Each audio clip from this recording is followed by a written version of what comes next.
Railway enthusiasts were coming to the island of Sodor with several cameras.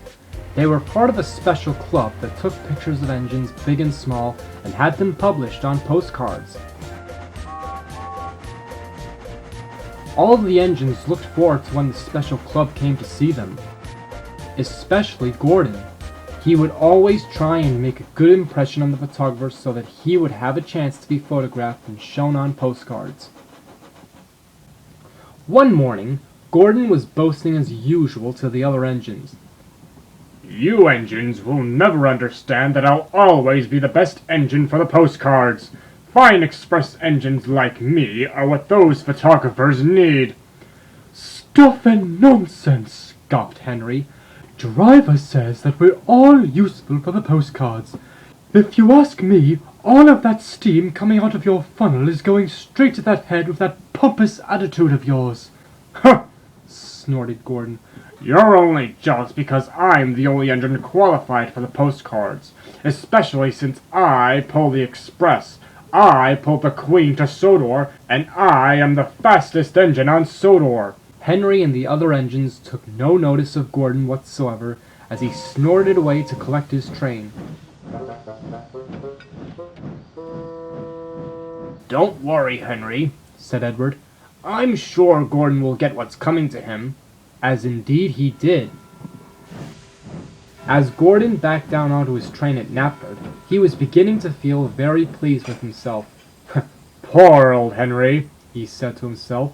"He'll never find himself on a postcard like me." He was coupled to the express, and as soon as the guard blew his whistle and waved his green flag, Gordon steamed out of the station ready to be photographed. Several members of a special club were waiting patiently at Wellsworth Station getting their cameras ready. As Gordon puffed down the main line, he blew his whistle loud and long as he neared the station. But what Gordon hadn't noticed was that steam was coming out of his cylinders, and the steam had made some of the cameras on the platform wet. The photographers wouldn't be able to take another photograph until the cameras were dry. They were very cross indeed.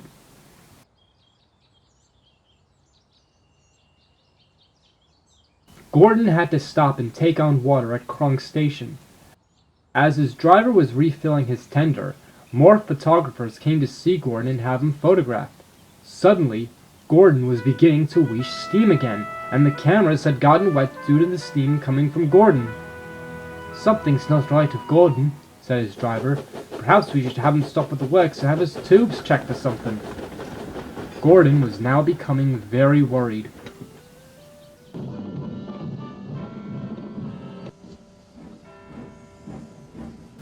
By the time Gordon arrived at Crovan's gate, some photographers had arrived at the platform to photograph. But as they had gotten their cameras ready, a passenger stepped out from one of Gordon's coaches. "Wait! Stop!" he shouted. "Gordon's been letting out steam at unexpected moments, And as a result of this, most of our photographs are coming out rather poorly." After the man stopped talking, steam began to come out of Gordon's cylinders yet again. But this time, the cameras didn't get wet, as the photographers had already put them away, since they now knew that Gordon had ruined the photographs. Gordon was speechless, let alone upset, as he was uncoupled from the train and set off for the steamworks to be inspected. Later that day, Henry was pulling a goods train from Vickerstown. He was puffing past Marin Station and was surprised to see some photographers on the platform. He whistled hello to them as they snapped photographs of Henry.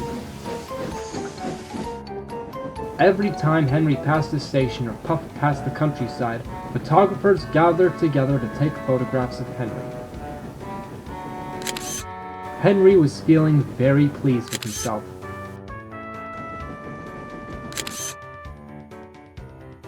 A few weeks later, Henry's driver came to see him as he rested in the sheds. "Look, Henry, you've made your way into these magnificent postcards." Henry was very pleased.